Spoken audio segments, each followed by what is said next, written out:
Dr. Tony Evans, a mega church pastor from Dallas, Texas, has stepped down, as you guys probably heard. If you guys haven't heard, yes, a mega church pastor in Dallas, Texas, Tony Evans, 74 years old, has stepped down.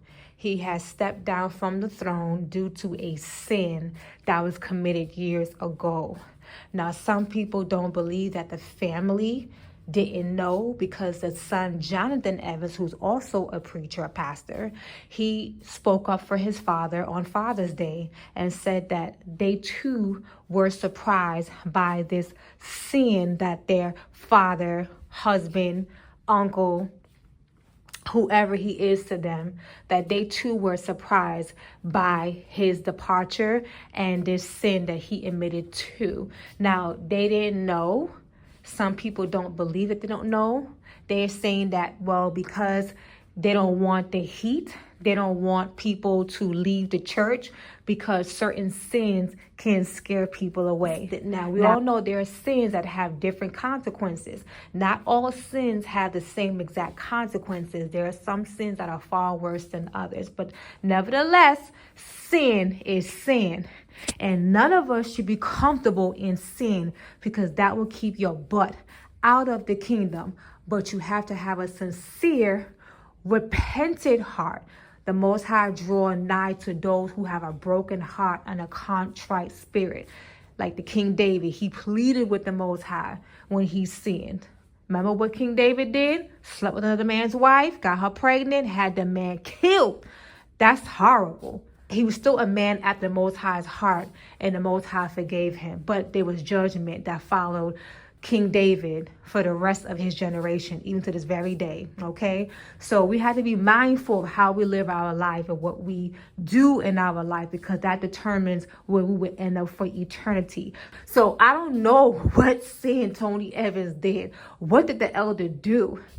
But should we toot our nose up and frown down on him because of this sin that he committed years ago?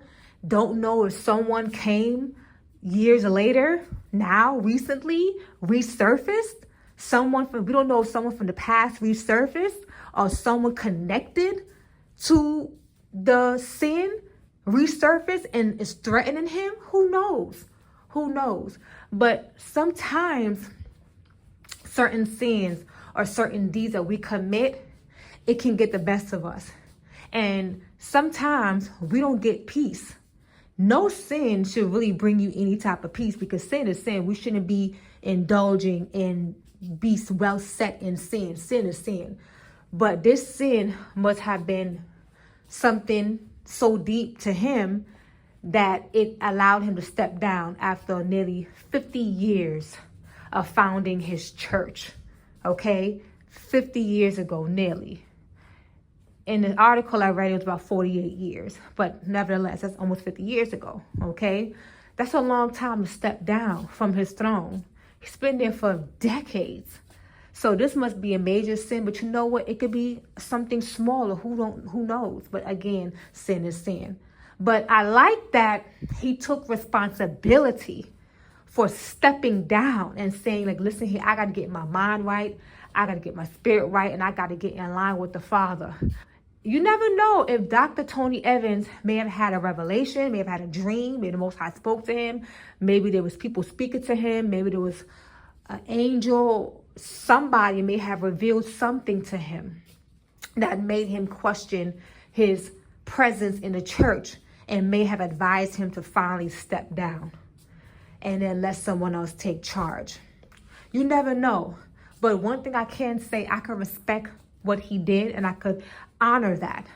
And we have to not be so focused on the actual sin, because like his son was saying, we all fall short to the glory. Like the Bible said, we all fall short to the glory of God. None of us is without sin. Anybody said they are without sin, they are a goddamn lie. And I didn't say God, I said God, G-O-T. All right. But we all fall short to the glory of Yah. None of us is perfect.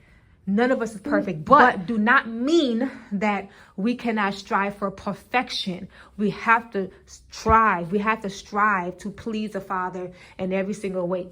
Even the way how we dress, how we treat people, how we eat, how we drink. I mean, everything we got to do to the glory of the Most High Yah. And this is what I want people to understand. It seems like he honors his father and respects his dad for taking that time away from the church. We don't know if it's going to be a permanent step down. We don't know. Maybe it's something temporary for now. But sometimes we have to step down. We have to step away from the limelight, from the spotlight. And we have to definitely look from within, search from within, and renew ourselves and get right. Some things from our past doesn't go away that easily. So until you get right with your past, until you make things right with whoever you did wrong to, whoever you harmed, hurt, and destroyed, you have to make right. You have to get right. If you can't with that person, then you have to get right with the Father. If it's possible to get right with the person you hurt from the past, get right with them. If not, then go to the Father and get right with him. The Father would understand, okay? But this is why it's very important for us to watch how we treat people, watch how we deal with people, because again, it will only come back to bite you later on in the end. You need to make sure that you're living that lifestyle. You have to make sure you treat people with the utmost respect, with compassion and with love and forgiveness and mercy. I'm not saying to be a pushover. Now, there's some limits now, okay? You got to have a balance. You got to have boundaries. You got to have a balance. I'm glad he admit to his sin, because a lot of people don't want to admit to their faults. A lot of people act like they're so good, they have no sin. And then when they admit to sin, they don't try to renew. They don't try to repent. They don't try to be the best version of themselves on a daily basis.